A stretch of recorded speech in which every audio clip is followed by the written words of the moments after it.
Thank you, Madam Chair. I have a lot to respond to, not only the previous debate, but also the content of this bill and this dialogue that we're having. I want to again reiterate my applause for your leadership, Chair Leak, because the fact that we're discussing importing prescription drugs from Canada, I think, is a huge step, and I want to be able to continue that dialogue.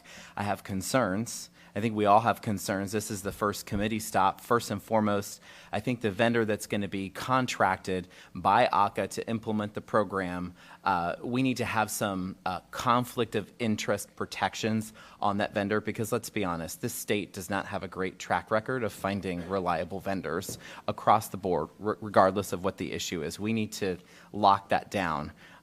We need more counterfeit drug controls. I hear that these drugs are FDA approved, but then I hear the concerns from industry advocates who talk about the proliferation, really, of counterfeit drugs that are out there, and we want to make sure that we're protecting consumers. Is safety important for the consumer? Absolutely, we need to be thinking about that, but we need to think about safety on the other side, which is the fact that there are sick patients in this country and in this state who can't afford the price of prescription drugs in Florida and are going without the drugs that they need. That is a safety risk. That is a health risk.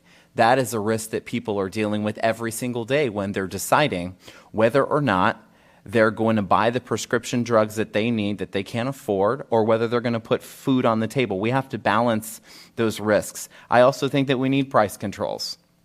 I'm just going to be honest. We have to require that insurance companies are going to pass any premium savings that exist from enacting this program down onto consumers. And we have to look at this bill and look and see who's lining up on both sides, okay?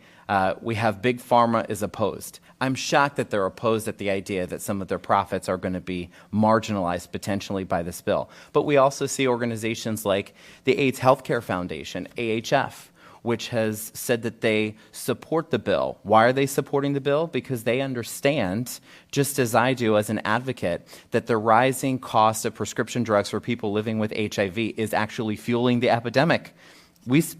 Americans spend $1,200 every single year on prescription drugs. We spend 30 to 190% more on prescription drugs than other countries. Why? Because there's no price controls. And I think I need to get on to a larger point as well, which is that the dirty little secret about this bill is, why are Canada's drug prices so low? It's because Canada, the government, sets the price for patented drugs. They have price controls. They determine what consumers are going to pay in their country. Who determines in this country and in this state? Big Pharma. Canada offers universal health care. And I appreciate Representative Fine talked about profit motive, is helping fuel innovation, maybe to some extent, but profit motive is also creating a monopoly on pricing power from Big Pharma. I don't want this conversation to die. It's an imperfect bill. I really do want to move this conversation along, which is why I'm going to vote yes on this bill, in the hope that we can continue to talk about some of the inefficiencies and that we can really make an impact for all Floridians. Thank you, Representative and Chair Leak, for bringing this forward.